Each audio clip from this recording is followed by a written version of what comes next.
అందరికీ నమస్కారం. ఈ విశ్లేషణకు స్వాగతం. ఈరోజు మనం ఒక అత్యంత ఆసక్తికరమైన, చాలా లోతైన అంశాన్ని పరిశీలించబోతున్నాం. ప్రాచీన గ్రంథాలు, ముఖ్యంగా బైబిల్లోని పాత నిబంధన నియమాలు కేవలం ఆచారాలు మాత్రమే కావు సుమా. వాస్తవానికి ఈ సోర్స్ మెటీరియల్స్ ప్రకారం అవి విశ్వాసుల కోసం దాచిపెట్టబడిన ఒక ఖచ్చితమైన ఆధ్యాత్మిక బ్లూప్రింట్. అవును, ఒక గొప్ప ఆధ్యాత్మిక ప్రయాణానికి అవి దిక్సూచీలాంటివి. మరి ఆ అద్భుతమైన ప్రయాణాన్ని మనం కలిసి ఛేదిద్దామా? సరే, ఇక ఏమాత్రం ఆలస్యం చేయకుండా ఈ అంశంలోకి లోతుగా వెళ్దాం. లేవియాకాండం 23వ అధ్యాయం గురించి మీలో చాలామంది వినే ఉంటారు. అందులో దేవుడు ఇజ్రాయేలీలకు 7 పండుగలను, వాటికంటూ ఖచ్చితమైన తేదీలను నిర్దేశించాడు కదా. అయితే ఇక్కడ మనకొచ్చే అసలు ప్రశ్న ఏమిటంటే, ఈ కఠినమైన నియమాలు, ఆ ప్రాచీన తేదీలు నేటి క్రైస్తవ జీవితానికి ఎలా సాదృశ్యంగా ఉంటాయి? ఆ పాత నిబంధన ఆచారాలకు, నేటి విశ్వాసుల ఆధ్యాత్మిక ఎదుగుదలకు మధ్య ఉన్న ఆ అదృశ్య వారధి ఏమిటి? ఈ మొత్తం విషయాన్ని సులభంగా అర్థం చేసుకోవడానికి మన అజెండాను 5 దశలుగా విభజించాం. మొదటిది పాత నిబంధన ఛాయలు, రెండవది మొదటి 3 మెట్లు, మూడవది పెంతెకోస్తు అనగా ఆత్మనింపుదల, నాలుగవది చివరి 3 పండుగలు, మరియు చివరగా 5వది అగ్నిపరీక్ష మరియు నిత్య బహుమానం. ఇక మన మొదటి విభాగంలోకి వెళ్దాం. అదే పాత నిబంధన ఛాయలు మరియు వాటి ఆధ్యాత్మిక ప్రతిరూపాలు. పౌలు భక్తుడు కొలస్సీ పత్రిక 2:16-17లో ఒక అద్భుతమైన సూత్రాన్ని చెప్పాడు. అదేమిటంటే, పాత నిబంధనలో ఆచరించిన ఈ పండుగలు, విశ్రాంతి దినాలు ఇవన్నీ కూడా కేవలం రాబోయే వాటికి ఒక నీడ లేదా ఛాయ మాత్రమే అని ఆయన స్పష్టం చేశాడు.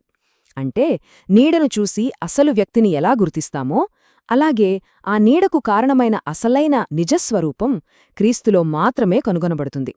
భౌతికంగా వారు ఆచరించిన ప్రతి పండుగ వెనుక క్రీస్తులో విశ్వాసులు పొందవలసిన ఒక అద్భుతమైన ఆధ్యాత్మిక ఆశీర్వాదం దాగి ఉందన్నమాట.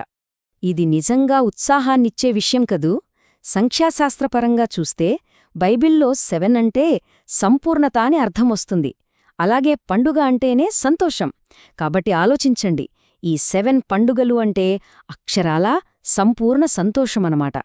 కీర్తనలు 16:11లో చెప్పినట్లుగా దేవుని సన్నిధిలో ఉండే సంపూర్ణ సంతోషాన్ని, విశ్వాసులు పొందవలసిన రక్షణ సంపూర్ణతను ఈ పండుగలు సూచిస్తున్నాయి. ఈ పండుగలలో సత్యం ఎంత బహుముఖంగా దాగి ఉందో చూస్తే ఆశ్చర్యం వేస్తుంది. ఇవి కేవలం ఒకే అర్థాన్ని ఇవ్వవు. ఇవి 4 విభిన్న కోణాల్లో సత్యాన్ని ప్రత్యక్షపరుస్తాయి. అవేమిటంటే, 1 క్రీస్తు యొక్క వ్యక్తిత్వం మరియు ఆయన పరిచర్య, 2 ఒక సాధారణ వ్యక్తి రక్షించబడి సంపూర్ణత పొందే ప్రయాణం, 3 భూమిపై క్రీస్తు సంఘం యొక్క ఎదుగుదల, మరియు 4 దేవుని రాజ్య స్థాపన. ఇదంతా చూస్తే గ్రంథాలలోని బహుముఖ జ్ఞానం ఎంత గొప్పదో అర్థమవుతుంది కదా. ఇప్పుడు మనం కథలో ఒక అడుగు ముందుకు వేద్దాం.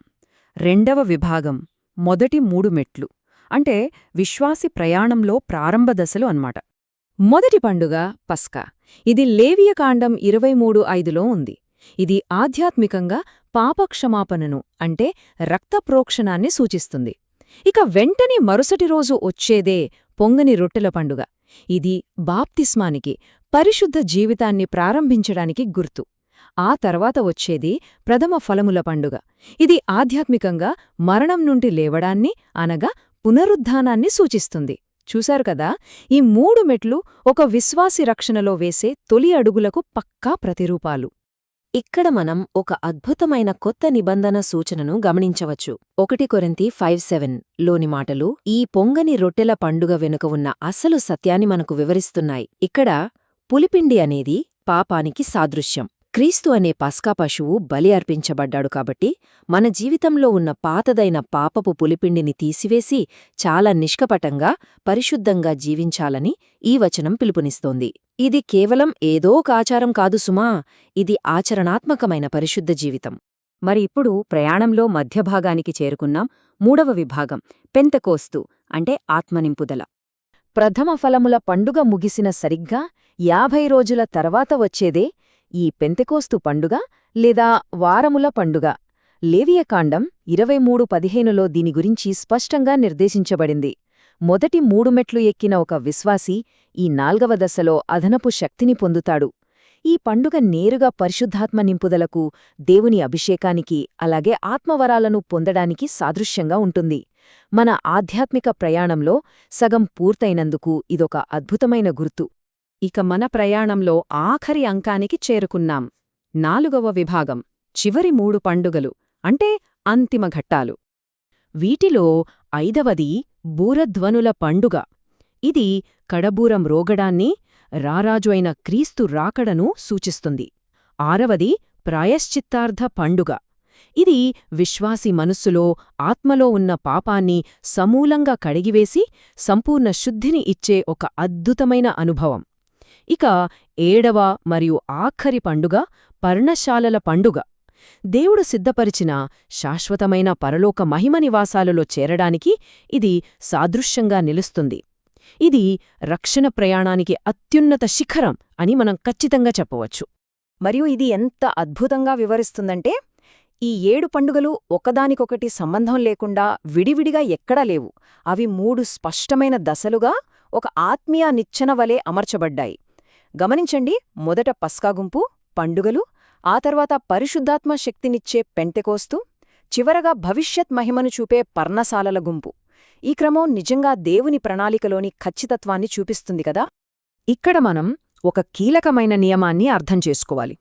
ప్రాచీన ఇశ్రాయేలీలు మొదటి నెలలో పర్ణశాలల పండుగ చేస్తాం, 7వ నెలలో పస్కా పండుగ చేసుకుంటామంటే కుదురుతుందా? అస్సలు కుదరదు. తేదీలు ఖచ్చితంగా నిర్ణయించబడ్డాయి.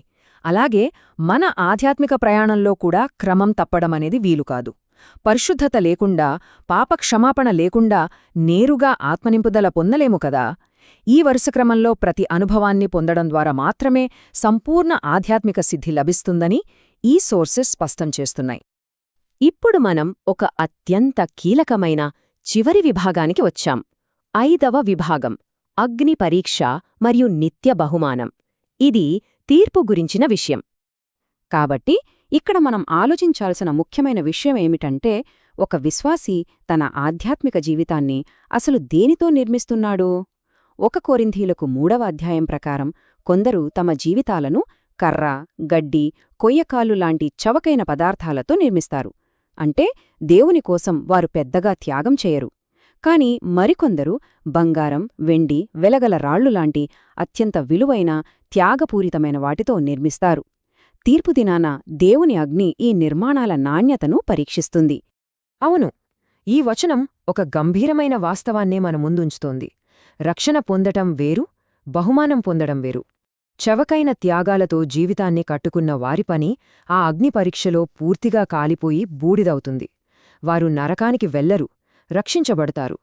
కాని ఒక వ్యక్తి మండుతున్న ఇల్లు నుండి ప్రాణాలతో బయటపడినట్లు, ఎలాంటి బహుమానం లేకుండా రిక్తహస్తాలతో మిగిలిపోతారని ఇది చాలా స్పష్టంగా చెబుతోంది. ఇది మనం ఎప్పటికీ మర్చిపోకూడని పాఠం. ఈ 7 పండుగలు సూచించే మార్గంలో నడవడం అంత సులభం కాదు.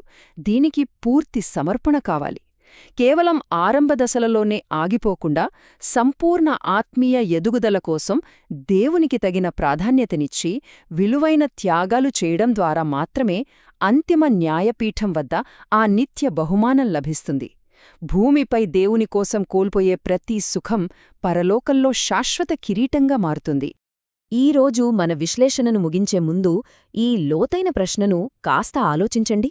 బాహ్యంగా మన జీవితం ఎంత గొప్పగా కనిపించినా దేవుని అగ్ని పరీక్షలో నిలబడే మన పునాది అసలు దేనితో నిర్మించబడింది?